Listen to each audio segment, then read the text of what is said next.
Well, thank you for joining us tonight, everybody.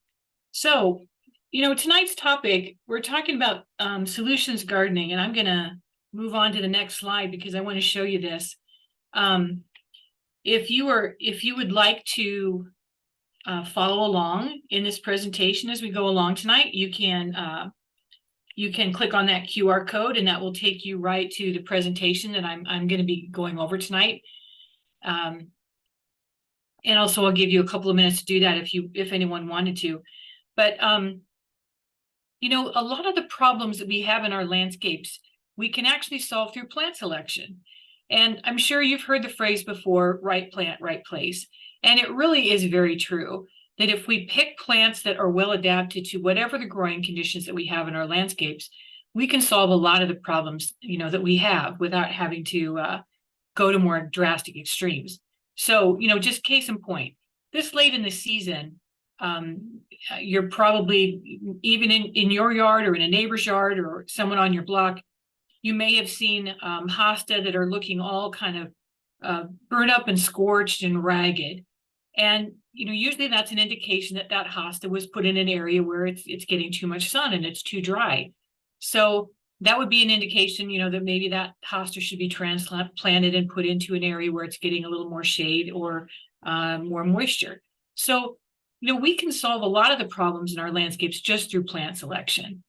And this is a great time of year to do that, because if you're looking at areas in your garden and you were not happy with the way that they performed this year, they just didn't look good. They, for whatever reason, they didn't perform very well. This is a good time to take notes.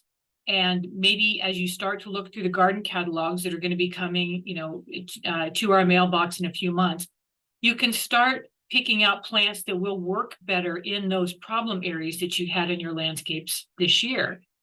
So this is a great time to start planning for what you want to put in place for your landscape for next year.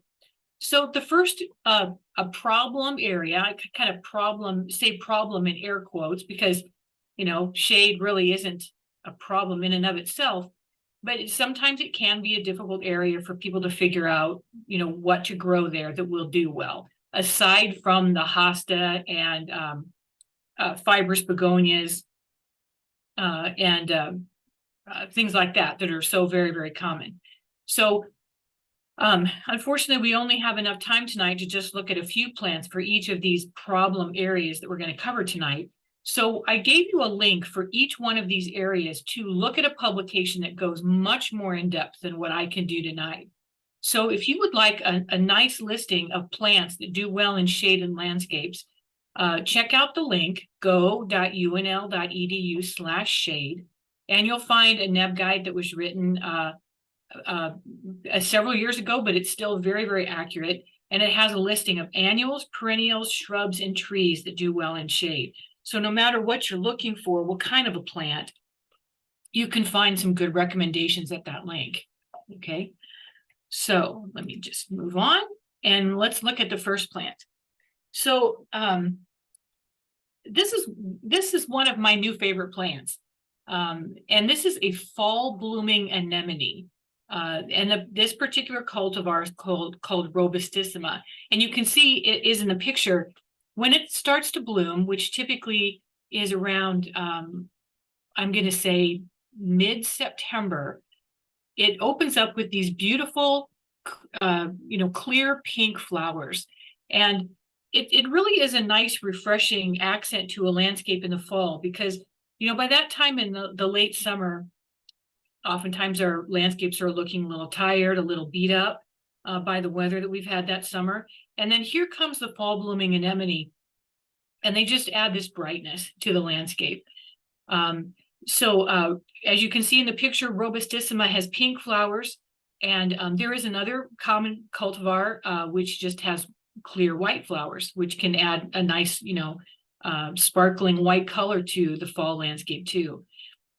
They grow as, I'm going to call it, maybe I shouldn't use this word, somewhat of a ground cover. I mean, the foliage itself is not that tall. The foliage gets to be around maybe a foot tall, the majority of the leaves.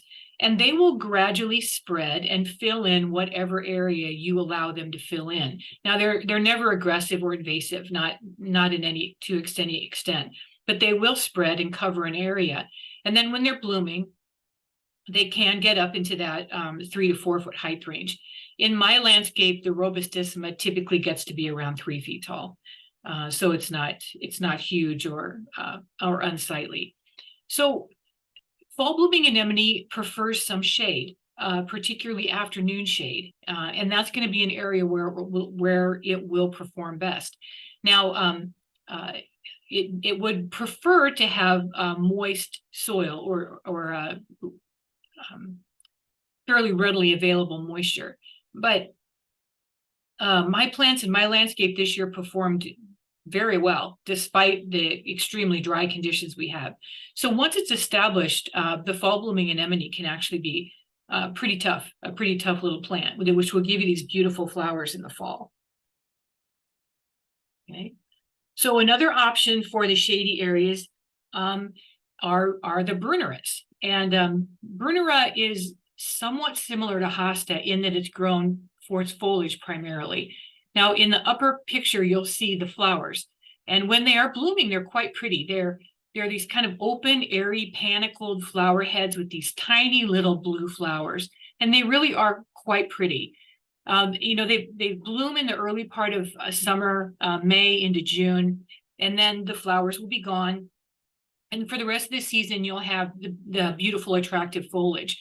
So this is a cultivar, as you see, called Alexander's Great, which has been a really, really popular one in the nursery industry for quite a long time. There are several others, though, and they all have different, types of variegation. Typically, the bruneras are going to be green with kind of silver foliage accents. So they are very attractive plants in themselves. And again, that lighter foliage color can help to brighten up a shady area that you might have in a landscape. Again, partial to full shade. It does do best with consistent soil moisture. This year with our dry conditions, I found that brunera that I was seeing in landscapes were getting a little bit wilted after several weeks of no rain, but they didn't die back. They didn't really get leaf scorch or die back. So, again, once they're established, they can be pretty tough little plants. And you'll notice for each of these flower categories that I'm going to show you tonight, I've tried to list where I found the pictures. And so that could be a good place for you to also go and look at different cultivars that might be available for these plants. So these pictures of the Alexander's Great Brunner came from White Flower Farm. Okay. So here's another one, which is somewhat similar to brunera, and that's lungwort or pulmonaria, as it's quite commonly called. And this is a very popular cultivar called Mrs. Moon. And so the interesting thing I think about these plants is that the flowers open blue, but then as they get a little older and they start to age, they turn pink. So you've got this spectrum of flower colors on the plants when they're blooming. So obviously you're seeing the upper flower spikes. The base of the plant, the basal part of the plant, has pointed oval leaves in kind of a low mound. And then when it's blooming, you'll get these taller spikes with the flowers on them. And again, once again, they do better if they are in shade, or especially, or particularly, I should say, afternoon shade. They can suffer a little bit if they're in way too much sun. And these do also spread, like the anemone. And so they will have kind of a creeping rootstock, and they will gradually just spread through the garden. But again, not in any invasive type of a way. Okay. And there are also other cultivars of pulmonaria aside from Mrs. Moon, which will have different types of variegation also. So you could check out other cultivars that you might find. And then again, this is another plant that does well in shade, and it's similar to the pulmonaria in that when the flowers open, they're blue, and then as they age, they turn pink. And you can see that in the lower picture, I should say. So this is Virginia bluebells, which is kind of an old-fashioned plant. And I don't see a lot of people using it. it's kind of funny how plants cycle in and out of favor just the way, clothes do. And Virginia bluebells doesn't seem to be a particularly popular plant these days, but it is a great one for those shaded areas and can provide you with some nice green foliage and some beautiful flowers when it's blooming. So the foliage is kind of blue-green and a rounded oval leaf shape, and they're going to get to be around 2 feet or so tall when they're blooming. The interesting thing about Virginia bluebells is that they will go dormant in the summer, especially if they're in a drier location. And so you'll see the flowers growing, or see the plants, I should say, growing early in the spring, and then they'll start to bloom. And then after they've bloomed and have kind of finished that portion of their life, they will go dormant and the plants will die back, and then they will reappear next year. Okay. So just as I said, just a very few plants that will do well in shaded areas, but there are so many more to choose from. I know I didn't cover any of the hostas, which are so popular, or the heuchera, the coral bells, which we see so many of in the garden centers. Both of those are great for shaded areas. And then, of course, there's lots of annuals that do well there too. So check out that publication. And again, that was go.unl.edu/shade if you're interested in looking at more plants that will do well in shade. Okay. And so I wanted to, I'm hoping we have time as I go through this tonight, I just wanted to pause for a second and let people chime in on the chat box if you have a favorite plant for shady areas that you have found, that performs really well for you. So if there's anything that you would like to suggest, please just go ahead and type it into the chat box. Okay. Oh, Mary says lamium. Yeah, lamium is a great one. Again, a nice foliage accent, and there's different variegations and leaf patterns in the lamiums, and they also have flowers as well. Solomon seal. Yep, Solomon seal is another wonderful plant for shade. Columbine, Virginia bluebells, Virginia waterleaf. Yeah, all great suggestions. I think sometimes people are dealing with shade and they don't have any idea how many options they really have that will do well in those shaded areas. Okay. So let's see, I see Elizabeth has raised her hand. Elizabeth, did you have a question?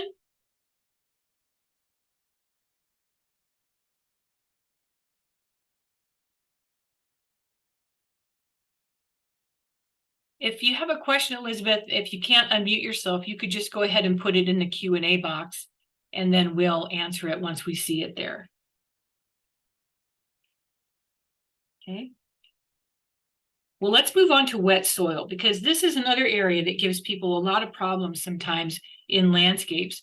And so the picture that you're seeing here is Chelone, or turtle head, which is a relative of snapdragon. And you can kind of see why, because the flowers are shaped somewhat similar to a snapdragon flower. If you pinch the flowers just right at the base, the leaves open and close like the mouth of a turtle, and that's why it gets that name, turtle head. So, for a really complete listing of plants that do well in wet soil, check out the link that I have listed for you there, which is go.unl.edu/wet soil. Okay. All right. So in this section, I did put in a couple of shrubs because, sometimes we do need to have, some larger woody plants in these areas that give us trouble. So the first two plants are shrubs, and obviously this one is chokeberry. So we have red chokeberry, which is the Aronia arbustifolia, and then we have black chokeberry, the Aronia melanocarpa. And so the picture in the top right is actually black chokeberry, which you can see obviously the color of the berries there. But there are several cultivars of black chokeberry, which also have very nice fall color, as you can see in the picture. So, you could kill two birds with one stone, or add multiple features to your landscape with one plant. You can add a plant which has pretty flowers in the springtime, that has a berry that comes on, and then has some pretty fall color. And so remember, chokeberry berries are edible. We can eat them. It's just that they're very acidic and tart right off the bush. But you can harvest them and you can make them into jelly or jam, if you want to. So they are edible. So chokeberries obviously will tolerate wet soil. That's why I listed them in this group. But they also tolerate quite dry soil. So they're quite an adaptable plant.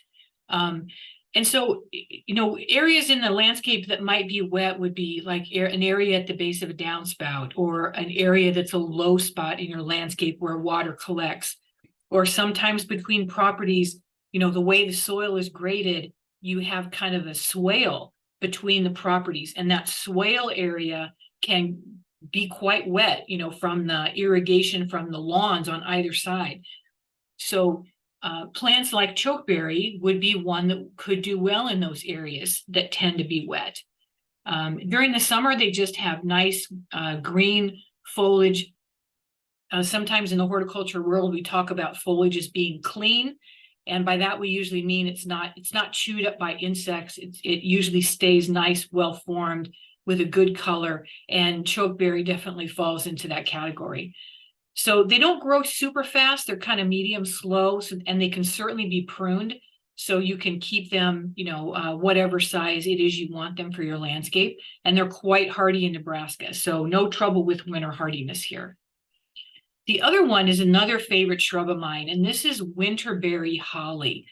This is truly in the holly family, but it is a deciduous holly, meaning that the plants lose all of their leaves in the fall, as you can see in the lower picture, and you're left with a plant that has just stems and berries on it. And in the late fall, early winter, especially if you've got snow as a dramatic background, those berries can be very, very pretty. I have some winterberry holly in my backyard, and the berries are all colored up. They're all turning red. I'm just waiting for the leaves to fall so that I can really see them and enjoy them. The berries will stay this bright red color until probably around mid-January, after we've had several bouts of really cold weather, and then they'll turn kind of a darker maroonish color. And in the springtime, before many things leaf out, the robins and cedar waxwings and a lot of other birds like to eat these berries. So I'll look out my window one day and just suddenly all the berries are gone. And I know the birds have been there to clean the bushes off. So winterberry holly does quite well in wet areas. Again, so this would be a great one to use. It is a colony forming shrub, meaning that it will sucker from the root system and it will send up new shoots around it, and gradually it will grow into sort of a colony. It won't stay as just a single plant. So be sure you understand that when you plant it and you have enough space for it to grow. I find that I can just dig out any shoots that are coming up where I don't want them, and I can keep the plant pretty well contained in the area where I want it to grow. But the other thing to remember about all of the hollies is that they are dioecious, meaning there are male plants and there are female plants. So you need to have both for there to be berries. Obviously, the female plants are going to produce the berries, but you need to have male plants to pollinate the flowers, otherwise the berries won't set. So I've listed a few of the female types for you. Sparkleberry, red sprite, and winter red are all very common. And then a couple of the common male cultivars that you'll see in the nurseries are Apollo and Jim Dandy. Now, a few years ago, I believe it was Monrovia Nursery came up with kind of a marketing ploy, and they were selling winterberry holly under the name Berry Magic. And the Berry Magic plants, in the pot that you buy, there were actually two plants. One was a male and one was a female. And so their strategy was to eliminate the need for the gardener to think about buying both a male and a female, and they provided you with them both in one pot. And so if you ever see Berry Magic in a nursery or a garden center, you understand what that is. So I like to cut the stems for these plants and use them indoors as just greenery with all of those pretty berries, or I can just leave them on the plant and enjoy them outside my window. but they do really well in wet locations. Okay. And yes, so I'm noticing Steve made a comment here about, let me just go back a second. Yeah, you don't need a 1-to-1 ratio. You don't have to have one male for every female plant. The pollen that comes from the males can blow to many female plants. And so you could have, maybe one male for every 6 or 7 female plants that you might have. That would be plenty to pollinate the females. Sarah? Okay. Yes. There was also a question, I don't know if you want to address, about keeping rabbits from chewing on the bark and branches of choke cherry. Okay. Choke cherry. Yeah. So plants in the Prunus genus, rabbits do tend to like to chew on those. The only foolproof way, Eileen and Dennis Ferraro, this is our wildlife specialist, would say this. The only 100% foolproof way is going to be to put some kind of a barrier around the base of those plants. So a little wire mesh fence that's tall enough that rabbits can't hop over it when we have snow cover. So, you would need to make the mesh small enough, obviously, that they can't go through it. And then at least 3 or 4 feet tall so they can't jump over it, and just make a little, cage around the base of the stem. Of course, if you don't want to do that, you can try taste repellents. You can spray pepper spray and various other things that have a bitter taste to them. Those products can be hit and miss. Sometimes they'll work and sometimes they won't. So the only really surefire way is going to be to put up some kind of a barrier, like a wire mesh cage. Okay, and that's the same thing that we would do if we were going to protect a young tree from rabbits or deer or vole bark feeding in the winter months, would be to put up wire mesh. Okay. So this is Ligularia, and this is a cultivar called Britt Marie Crawford. And Ligularia is another plant that I don't see a lot in Nebraska landscapes, and I think that's primarily because we're too dry, because this is a plant that really needs a lot of moisture.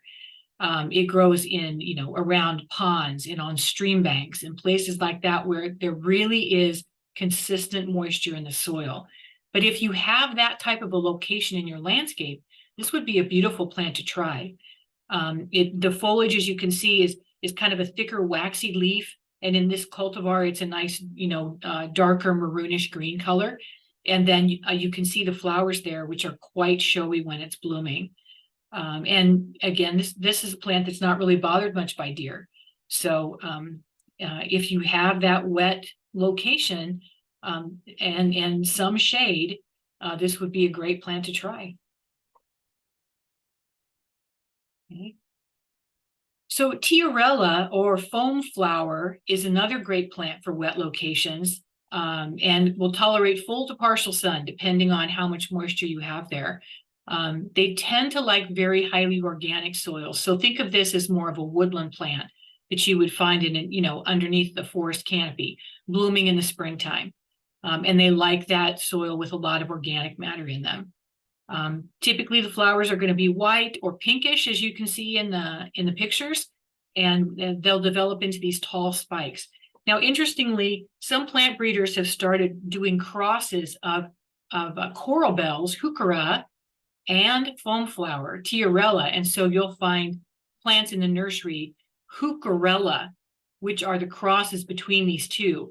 And so you can get some flowers, but you can also get some of the more attractive foliage effects that we see in some of the coral bells. As you can see in the pictures here, the foliage of the foam flower is pretty. I mean, it's kind of a palmate leaf, tri-lobed leaf, in sort of a medium green, not really any significant level of variegation. But but these crosses between the coral bells and the tiarella brings in some of that more interesting foliage color patterns. So great for partial shade, and also do well in wet areas.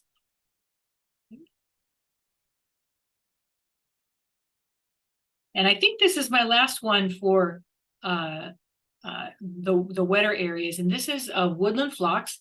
Very, very common perennial that we see in a lot of landscapes and garden centers. And again, think of this as more of a woodland kind of plant. It tends to bloom earlier in the spring, and then you'll just mostly have the foliage for the rest of the year, as most woodland plants do. So this one has creeping rhizomes, so it could even be considered a ground cover. Now, it would be a very slow spreading ground cover, but it will spread to fill in an area, if you have an area that you want to fill. Height on this is pretty short. It usually only gets to be about a foot or just a little bit over a foot tall, and nice, pretty purplish blue flowers when it's blooming. So a nice low ground cover for those moisture areas in the landscape. Okay. So before I move on, I'll give you another opportunity. If you have a great plant that has worked well for you in wet locations and you want to share that with others, please go ahead and just add that into the chat box. It would be interesting to see what you guys think, or what has done well for you in your landscapes.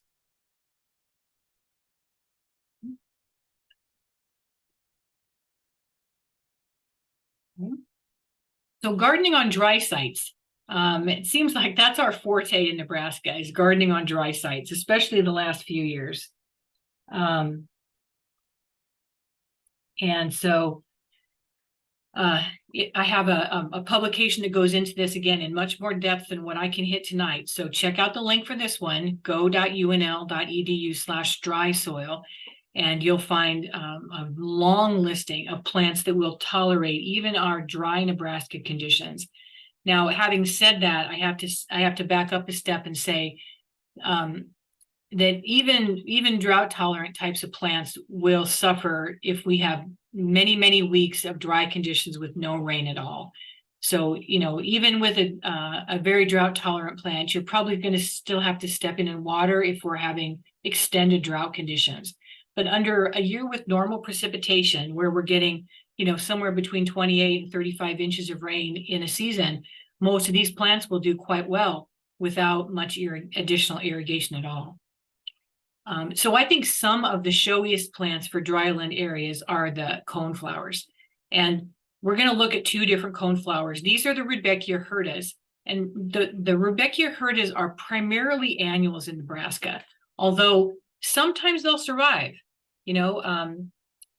so you never really can tell if a plant is going to make it more than 1 year in a landscape.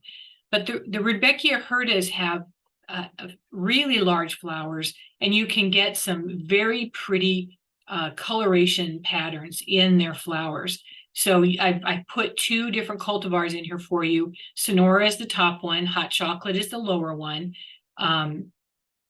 You can see the flowers are quite large. So Sonora has flowers that are about 5 to 6 inches across. The Hot Chocolate has flowers that are about 3 inches across. And the Rudbeckia hirtas, since they are more of an annual life cycle, will continue to bloom all summer. They don't have just one period of bloom. They will continue to bloom and bloom and bloom until you get to the end of the season. So another reason that I chose these two cultivars to show you tonight is that they're relatively compact. They're not going to get really tall and lanky and take up a whole lot of space in a small garden. So the Sonora only gets to be about 15 inches tall, which is very manageable, even in a relatively small garden. And the Hot Chocolate down below gets to be about 18 inches tall, so only just a few inches taller.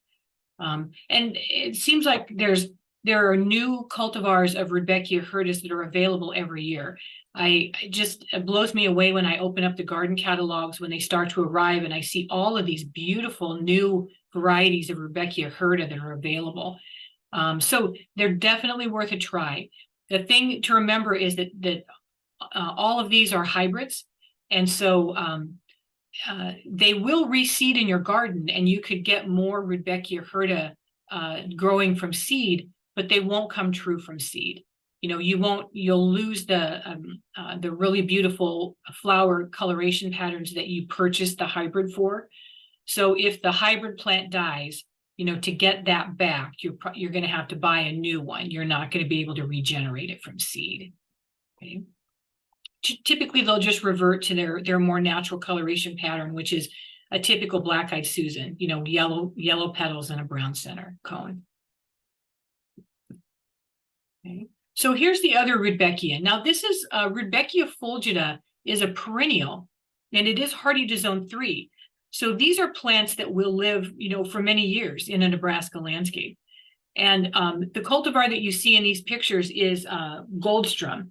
And Goldstrom is a very, very popular cultivar that we've seen in the lawn and garden centers for many, many years now. But you can see why it's so popular. I mean, when it's blooming, it can just be covered with flowers. So it's very colorful, adds a lot of life and brightness to a landscape. So it is a pretty tough plant. We see the Goldstrom Rudbeckia used in a lot of commercial landscapes. And you know, if landscapers are using it in commercial landscapes, it's because it's pretty tough and it tolerates a lot of bad soil and lack of care, lack of water. So it's a pretty tough plant to put in a landscape. This will be taller than the two Rudbeckia hirtas that I just mentioned. Goldstrom can get up to about 30 inches or, you know, just under 3 feet. So it can get quite a bit taller. But again, it will give you lots and lots of color throughout the season.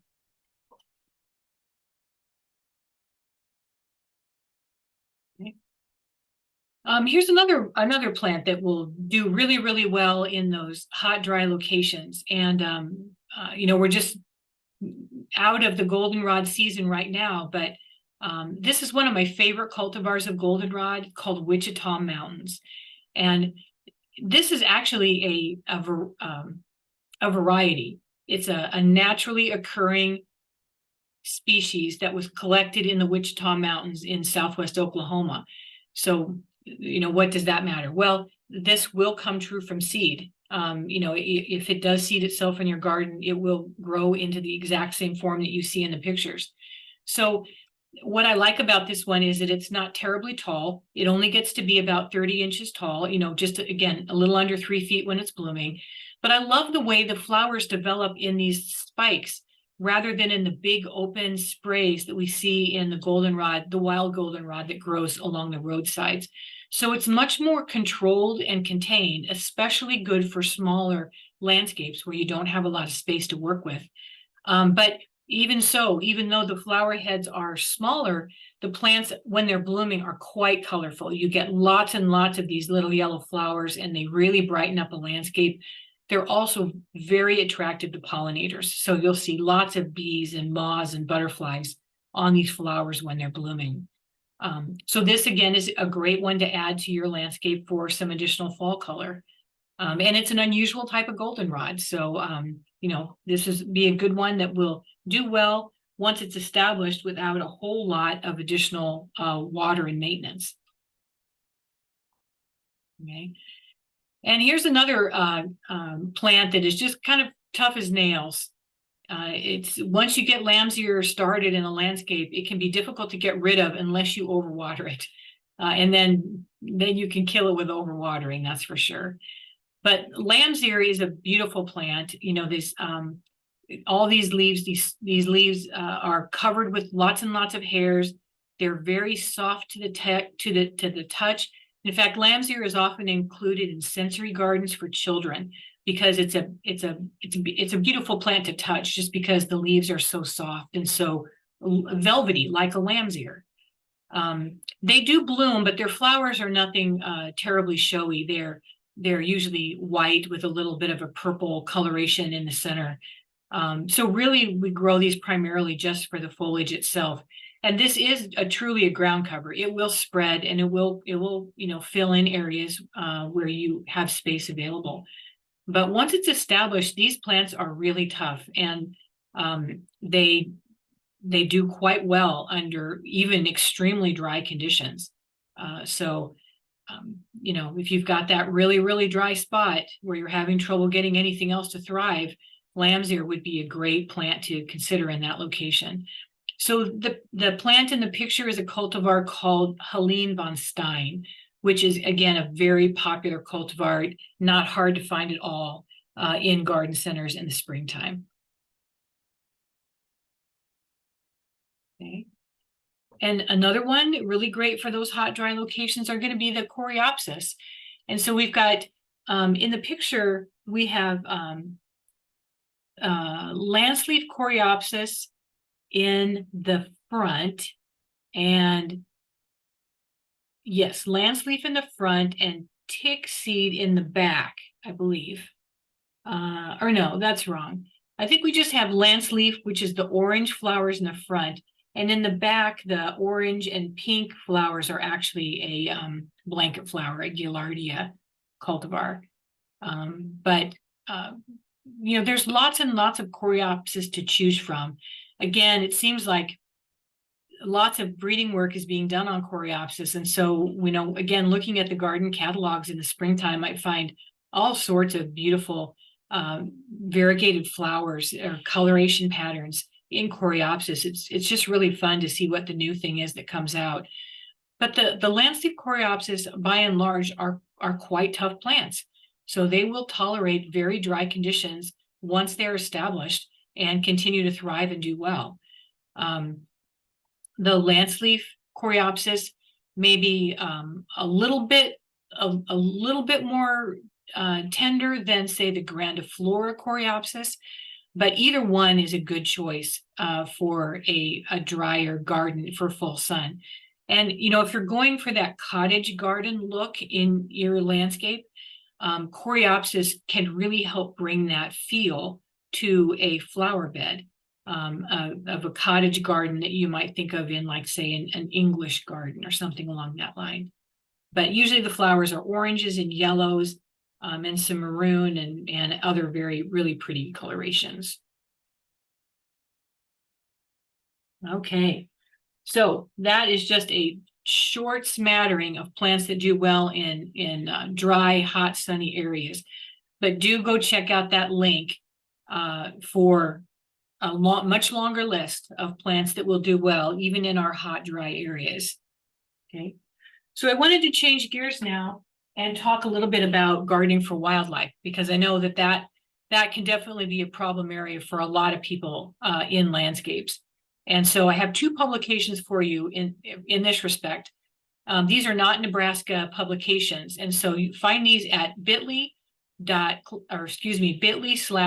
resistance and bit.ly/rabbit resistance. And both of these publications have a nice listing of plants that will do well even with these various types of wildlife around. So here's a quick look at these, at a few of them.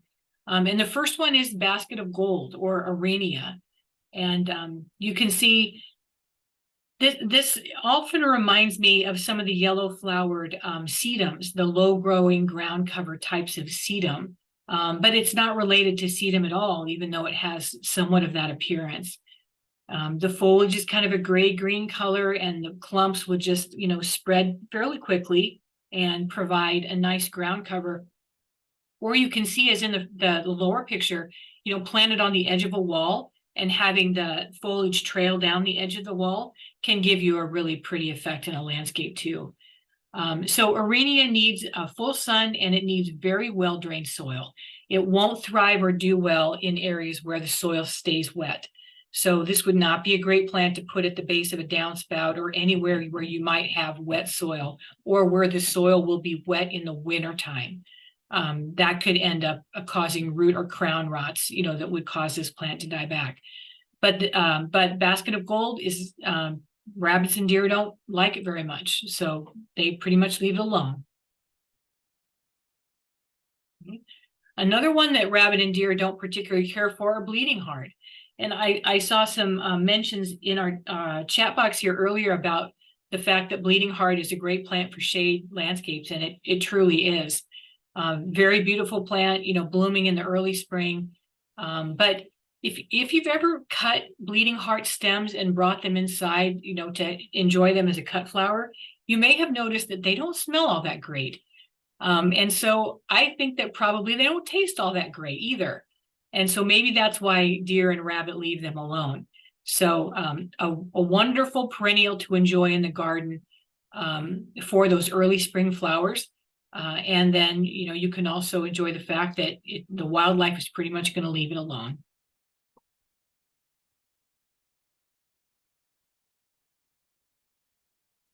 This is another plant that wildlife don't appear to care for very much, which is great because I think blue mist spirea is a plant that I really, really like. And I'm wanting to get some of it in my gardens in hopefully next year. So, the common name blue mist spirea is a little deceiving because this is not actually a spirea at all. Although, from the foliage, you could look at it and it could resemble a spirea. I certainly get that. But this is in its completely different genus. This is a Caryopteris. Most of the blue mist spireas that we see in the garden centers and in the catalogs are hybrids. So there'll be crosses. And the flowers are always in blue. It's hard to get true blue in a landscape, but these are truly blue. And they'll be light shades of sky blue to a medium blue to kind of a really dark electric blue. And they bloom they start to bloom in the later part of summer. Now, not fall, but more like late July into August. And so again, they bring in this beautiful fresh color toward that middle to end part of summer and can really brighten up a landscape. And there are many cultivars. You can get them in a variety of heights. Some of the shorter ones are in that 2-foot height range. Some of the taller types can get up to 4.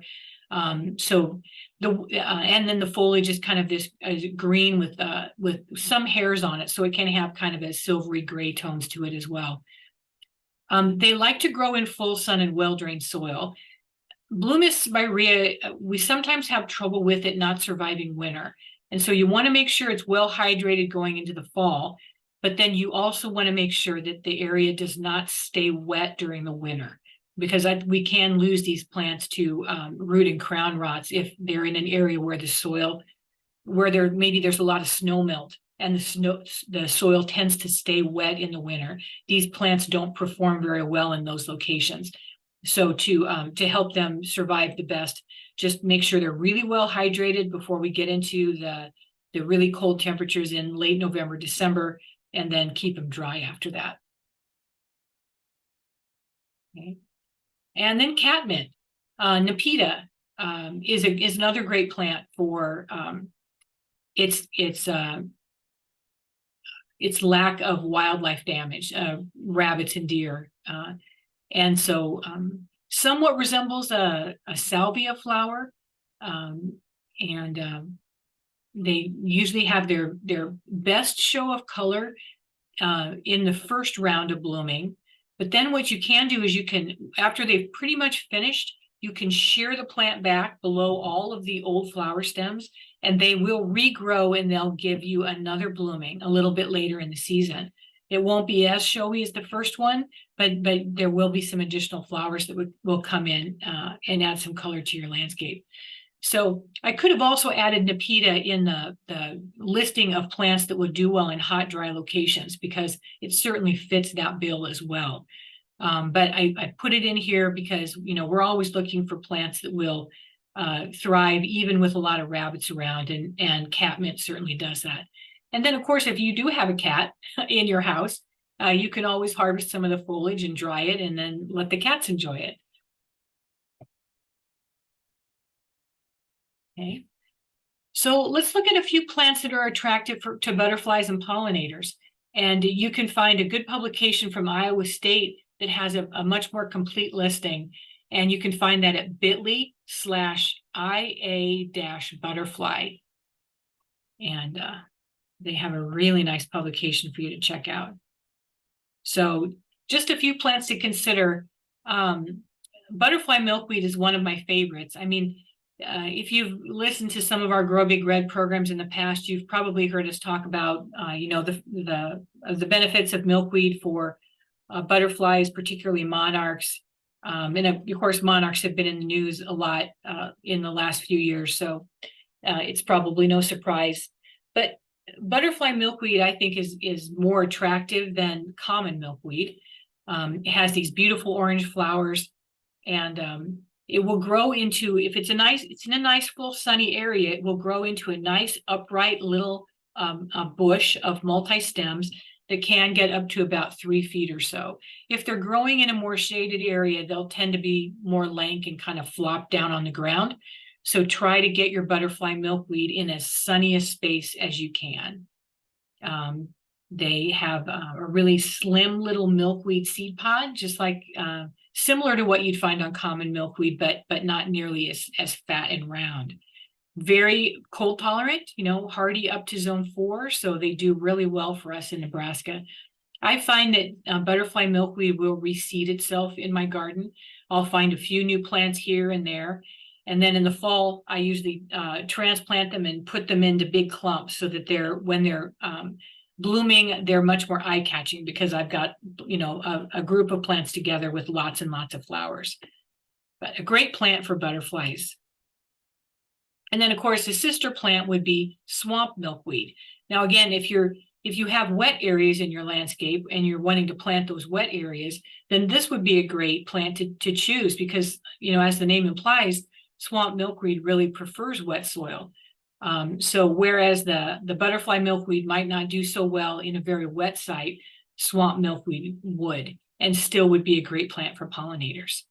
So, and there are some cultivars, as you can see, that have been developed for a more compact height, like the ice ballet swamp milkweed, which is can be about 3 to 5 feet tall, and then the Cinderella that has larger flower heads. So look for some of these cultivars aside from just the straight species, and that they can bring some nice features to the landscape too. Of course, asters. Asters are a great plant for the attracting pollinators to a landscape. And Alma Potchki is a great one. Alma Potchki has pink flowers, rose pink flowers. And I can't remember the name of the cultivars in the pictures that I have for you here. Sorry, I'm blanking on that right now. But the asters are great colors, great plants for fall color and for those pollinators in the fall as well. I'll just comment though, if you're going to be buying asters, make sure that you look at the height on the tag of the cultivar you buy. Some of them can be quite tall, and without any attention to them, the plants could get easily up into the 4-foot height range or more. So just make sure that you're not getting something that's going to get larger than you want it to for the size of your landscape. So a plant that's a little bit more unusual that people may not be as familiar with is summer sweet clethra. And you can see this is actually a shrub. It's not a perennial. It's a shrub, and it will get to be somewhere in the 3 to 8 foot height range. But it certainly can be pruned. So you could prune it to keep it shorter if you didn't want it to get up to 8 feet. But you can see the beautiful flower heads that it produces when it's blooming, which is in the late summer, in that July-August timeframe. And pollinators love it. So if you're looking for something a little bit unusual, but that would still be attractive to pollinators, this would be a great one to try. And again, I could have put this in the section on wet soil because clethra prefers moisture soil, swampy areas, wet marshes, stream banks. So those wet areas in a landscape that you might have, this would be a good plant to consider for that area. Okay. And there was one other one that I wanted to add that I didn't put pictures of, but I'm sure you're all familiar with tall garden sedum.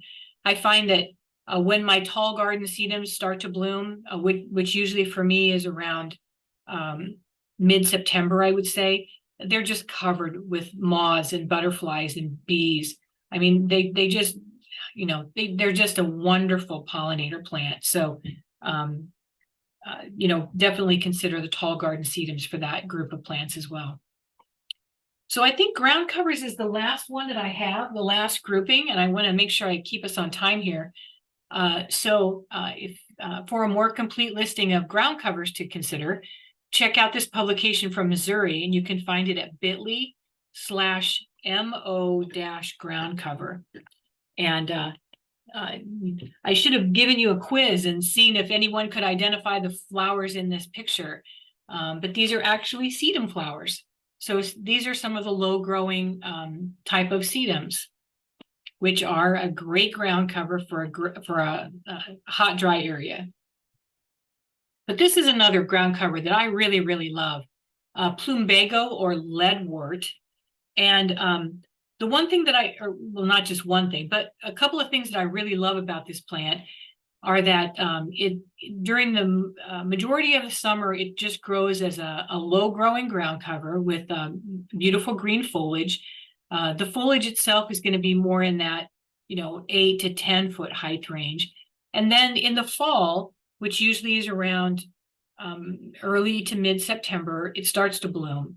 And it's got these beautiful bright blue flowers that are very showy and just really kind of pop among these the massive green leaves that you have of this ground cover. And then when we start to get cold nights, the leaves start to turn kind of a maroonish color. So you've got the bright blue flowers, which are still blooming, against this green and maroon foliage color. And it's really very, very pretty.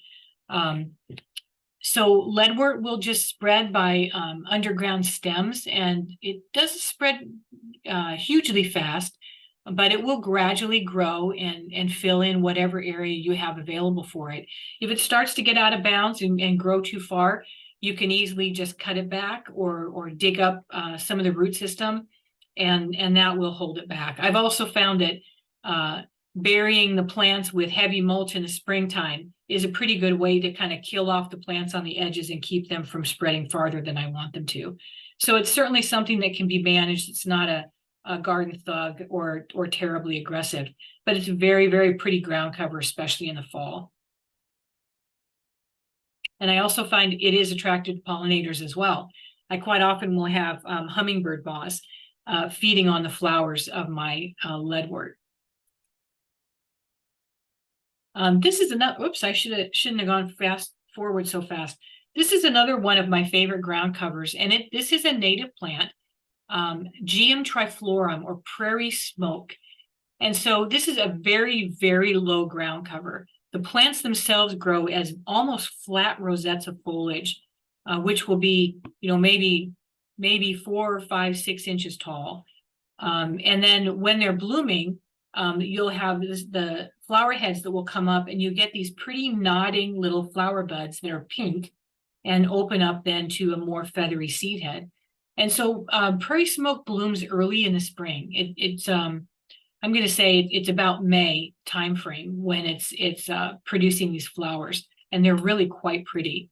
And then as the flowers age, they open up into this kind of a feathery, somewhat dandelion-like seed head, which is also quite pretty. And I think this is where the plants get the name prairie smoke.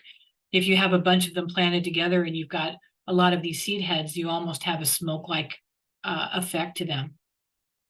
But they are native, they're very low growing, and once they're established, they again are quite drought tolerant. They do very well in full sun up to about partial shade, and are an excellent addition to a landscape. Okay. And so here is Solomon seal, and you guys mentioned Solomon seal earlier as a great plant for shade. It also is a great ground cover. Now, it's taller than what we would typically think of as a ground cover, because the variegated form of Solomon seal can easily be that 18 to 24 inches tall. But if that little bit of extra height is not a problem, then Solomon seal will just gradually continue to spread and cover whatever area you want it to cover. So it's a beautiful plant, as you can see in the picture. Very easy to grow, doesn't require a lot of maintenance. I particularly like the variegated form because I think the green and white together provide a little more interest in a landscape than the straight green.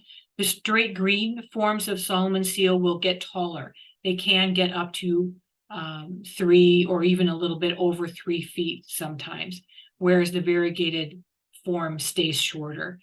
But in that taller ground cover category, this is a great plant to consider. Okay. So, as we wrap this up tonight, I just wanted to point out again, that as you're looking at landscapes or looking at areas of your landscape that didn't perform as well as you would like them to have done this summer, this is a great time to do that evaluation. And let's say if you had plants that had disease problems or consistently have had disease problems for you for the last several years, or insect problems or leaf scorch, as I mentioned at the beginning with hostas and leaf scorch, this is a great time to think about either relocating or replacing those problem plants and bringing in plants that are either more disease or insect resistant or are better adapted to the site that you're trying to fill. And then, of course, if you have any aggressive plants, like ribbon grass or trumpet vine, you want to eliminate those plants to try to reduce the headaches that you have with maintenance in your landscape. Another great publication I have for you as far as establishing a low maintenance landscape is a NEB guide that we have called Perennials in Water-Wise Landscapes. And you can find that one at go.unl.edu/low-water. And that has additional suggestions for you on plants that do well in under drier conditions.